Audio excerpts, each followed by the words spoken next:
So we already hit the "What's Up with Downs" segment during. You want to talk about your my guy?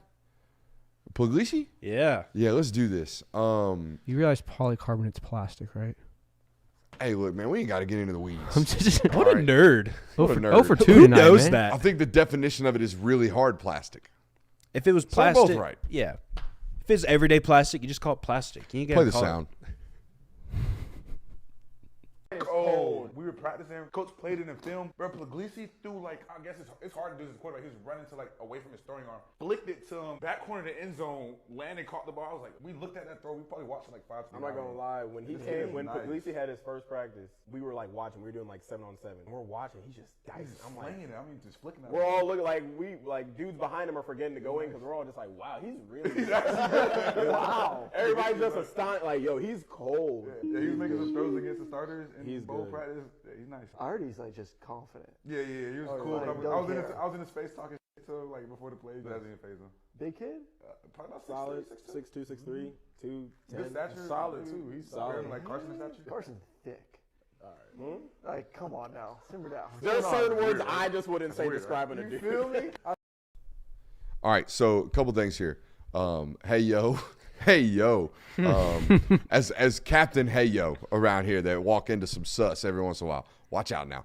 The other thing is they're not always right. They're not always 100% right. Okay, they're not. But nobody knows more than players with regards to whether or not a guy's a dude, right? You know very early on, at the quarterback position in particular, it only takes one of those, right? Which is what they're talking about is a couple of throws that he made that they're all watching on film. Warren said they sat there in the meeting room and watched it for a couple of minutes. Now, if it was like that, if they're stopping and watching for a couple minutes, it must have been some stupid shit, right? Some stuff that where you watch a play like that happen and the coach sits there and rewinds it over and over again, and then he looks at everybody in the room and he says, "Ladies and gentlemen, we got us one." Because that's exactly what it feels like. You saw their faces. You saw the smiles on their faces because every single one of them know that having a dude at that spot is unlike having a dude anywhere else, right? When Jalen Carter walked on campus, everybody knew that. When George Pickens walked on campus, everybody knew that. But that does not provide unwavering confidence into a building like knowing you have a dude at the quarterback position does. That changes everything. It changes absolutely every bit of the vibe around the building, and they knew immediately, boys. They knew immediately this is a guy. Yeah, I mean, it's not even like we're halfway through spring practice or anything like that. I mean, it's freaking January. The dude's been on campus for 3 weeks, 4 weeks maybe. He's been around the team for not even a month at this point, and people are already talking about him like this. It provides so many advantages for you for it to be Puglisi in this situation too, because you would have to imagine that he's probably going to be doing some scout team work and stuff like that. So, I mean, just having him be able to come in there and having it meet a success helps everybody around. It's not just helping the offense; it helps both the defense as well.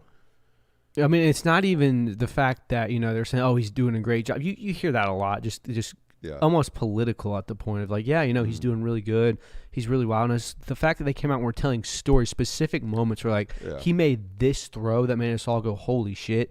That's good news if you're a Georgia fan. And I think one thing I know about, Ryan is that I don't think he's ever going to try to be more than what he is, right? I don't think he's ever going to project false confidence. I don't think he's ever project false leadership or anything like that.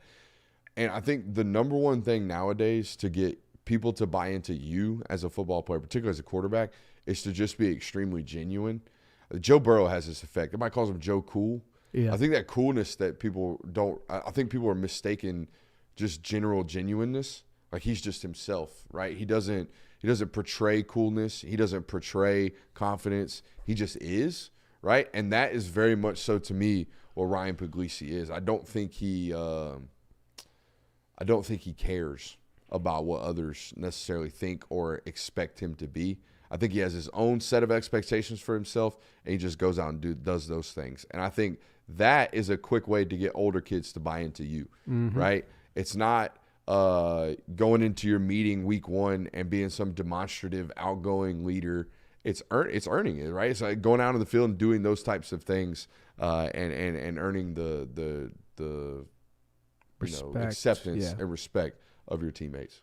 I think it's kind of – I don't want to compare it to this exactly because it's very different career paths that you have to get to this point. But it kind of made me think of when you have scout team players and they're kind of starting to impress the people that are actually getting starting reps and whatnot, like you have to earn that respect first. Like, if, of course, I think it always kind of starts out like, who the heck is this kid? Why is he trying so hard? Like, bro, you're on scout team. Like, there's no need for this. And then it turns into like, well, let me tell you a story. Then like you start getting mentioned. Like, I remember Stetson. Like, people just would kind of slide in comments of like, well, we got this Stetson Bennett dude. Like, let me talk to you about this. And then it built into like, oh, now he's our starting quarterback, and we knew it 2 years ago. I've always said this about the University of Georgia. As an insider, we rarely ever hear so-and-so is bad. Oh, we missed on that one, right? Unless they just drastically missed. And I don't have to name names, but like a couple of them play for Nebraska. When they miss bad, and they'll let you know. But 9 times out of 10, we don't hear anything bad out of Georgia in terms of an intel guy, right? You only hear the good stuff. All right, and one of the quarterbacks that we heard immediately when he walked onto campus, hey, this guy throws the ball way different than the rest of them.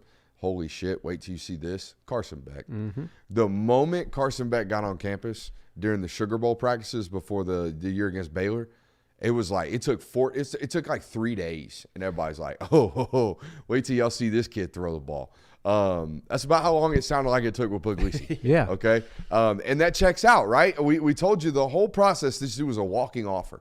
All right. And when I tried to convey that to y'all, I don't know if everyone took me for face value. I know Murray didn't. Murray didn't believe me. Murray was upset about the Raiola stuff because he really, really likes Raiola. He thinks Raiola's going to be really, really special. And I think Raiola's going to be really, really good too.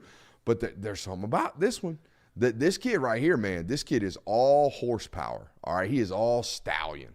And the moment he is broken and roding like a Mustang, you're going to get a lot of results out of this one. I got a good feeling about the career arc of Ryan Puglisi at Georgia. Now, with that said, do you think this could possibly have negative effects moving forward? Because you hear all these great things about Ryan Puglisi. You hear how good he's doing in practice, and it might be another 2, maybe 3 years if he gets on the field, similar to what Carson Beck is, to where the fan base starts going, all right, where is he? Why is he not starting it? We're hearing all these stories. We're hearing all this intel about how good he's doing. Why is he still on the bench? Yes, you're worried about potentially like losing him to the portal or something like that? Not even losing him to the portal, but just the fan base. What you saw with Stetson Bennett and even a little bit of Carson Beck this year too, where it's like, where's Brock Vandegrift? Where's Carson Beck? Why is the backup that we're hearing so much about on tea leaves, why is he not getting any playing time? So I think that honestly, at this point in his career, if Kirby doesn't have that going on, he's probably felt like he's failed the room.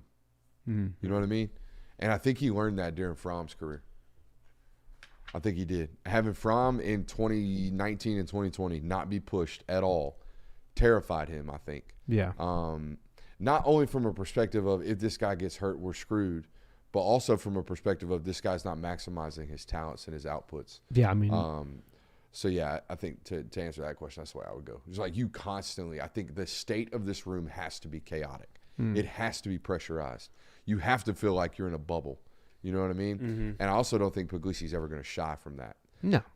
From my understanding, and I can't remember the exact way he phrased it, but he basically told me I want to play on Sunday, and if I can't play there, then I'm not playing on Sunday. So I just better get better. You know what I mean? If I don't earn it, I better figure out how. If my end goal is to play in the league, then I have to do it here. Because if I can't do it here, I can't do it there. That was his mindset, which is a tremendous mindset. Yeah. You know, that's very not very 18-year-old like. Yeah. That's like 24, 25. And you know, like I it's another conversation I was having the other day.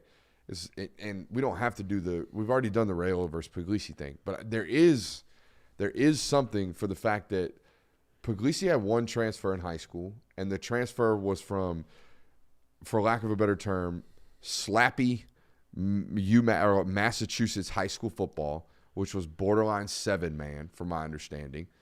Going from that to, oh, hey, we got something. We're going to be something. I'm a football player, Dad. Let's go find out how good of a football player I am. Okay, well, how do we do that?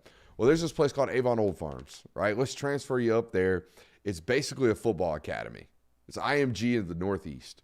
Let's send you up there.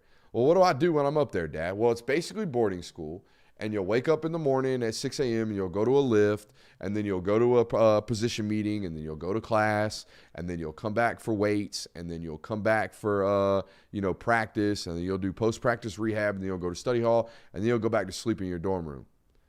It'll basically feel like college. That's what we'll do. We'll send you to college. We'll send you to college before college, and we'll see if you're ready. And what did he do? Yeah, walk and chooch, offers everywhere. And now he's at the University of Georgia. I think he's ready. I think he's mature and physically as gifted as anybody that they have in the room.